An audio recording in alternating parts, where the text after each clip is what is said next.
For centuries, Indian farmers have quietly wielded a plant that transforms barren, lifeless soil into fertile ground in record time. To the untrained eye, it's just a weed, something that grows freely, often ignored, and sometimes even removed. Yet this unassuming plant has been a secret weapon in restoring degraded fields, enriching the earth and boosting crop yields long before modern chemical fertilizers became common. What's remarkable is that its power isn't found in complex machinery or synthetic additives, but in the plant's natural biology, its roots, and the microscopic allies it brings with it. For gardeners, smallholders, and anyone interested in soil revival, this forgotten Indian weed holds lessons that modern agriculture has overlooked. Lessons that can turn your dead soil into a thriving ecosystem faster than you ever thought possible. This weed works because it rebuilds soil structure naturally.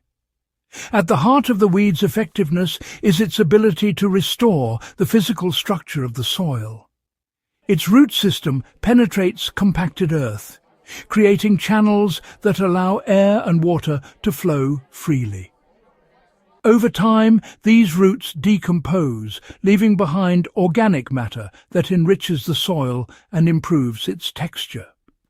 Fields that were once hard, cracked and nutrient-poor begin to soften and retain moisture, forming a hospitable environment for other plants. This process mirrors traditional cover cropping techniques, but with a twist. The weed grows almost anywhere without deliberate planting, requiring minimal human intervention. To apply this today, allow patches of resilient plants in your garden or field to grow where soil has been depleted. Instead of removing them, let their roots develop over several weeks. Then chop and incorporate the biomass into the topsoil. Even in raised beds or compacted urban plots, this method can rapidly restore fertility. The plant feeds the soil through natural nitrogen fixation. One of the most fascinating aspects of this Indian weed is its relationship with microscopic nitrogen-fixing bacteria. These bacteria colonize the plant's roots, converting atmospheric nitrogen into a form that plants can use. As the weed grows and eventually decomposes, nitrogen and other nutrients are released directly into the soil, acting as a natural fertilizer. Unlike chemical fertilizers, which can leach away or upset soil balance. This process builds long-term fertility and sustains microbial diversity. Gardeners and small-scale farmers can use this principle by planting nitrogen-fixing companion plants in neglected areas. Even without large-scale intervention, leaving these plants to grow and decompose introduces essential nutrients naturally, reducing dependency on synthetic products while reviving dead soil. It attracts and nurtures soil life that supports future crops. Healthy soil is more than minerals and water. It's an ecosystem. Earthworms, beneficial fungi, and microorganisms thrive when the soil is enriched and aerated. The roots of this weed secrete compounds that attract these organisms, creating a living, self-sustaining system. Once these allies are established, they continue to maintain and improve the soil long after the weed is gone. This biological rejuvenation is what allowed traditional Indian farmers to grow consecutive crops on fields that would have otherwise failed. For modern application, after allowing the weed to grow, avoid over-tilling. Instead, gently incorporate the organic matter into the top layer and leave some patches to continue supporting soil life. The presence of decomposing roots, combined with minimal disturbance, creates a micro-ecosystem that benefits all subsequent plantings. The weed accelerates recovery through simple, repeatable steps. Using this weed doesn't require advanced tools or elaborate techniques.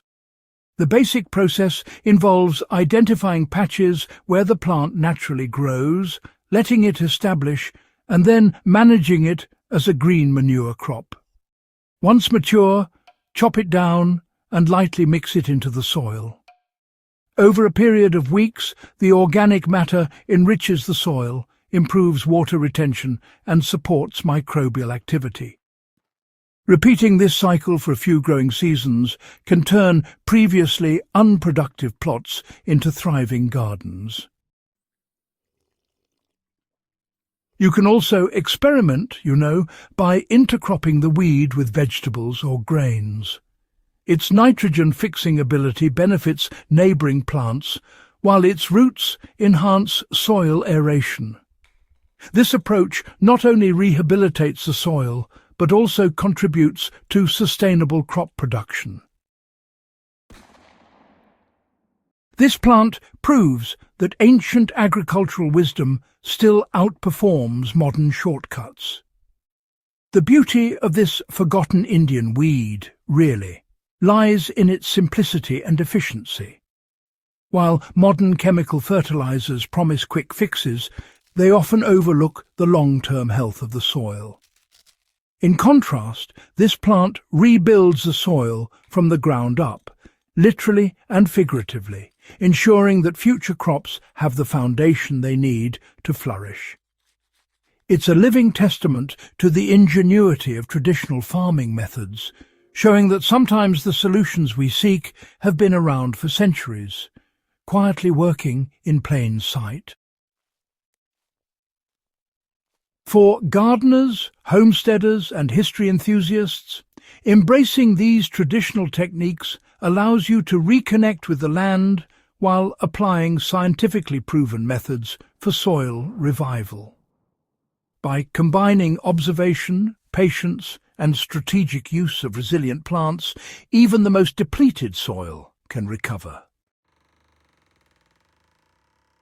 For more forgotten agricultural secrets, practical gardening hacks, and time-tested survival strategies, subscribe to Hydro Haven, share this video with fellow enthusiasts, and keep these ancient techniques alive for generations to come.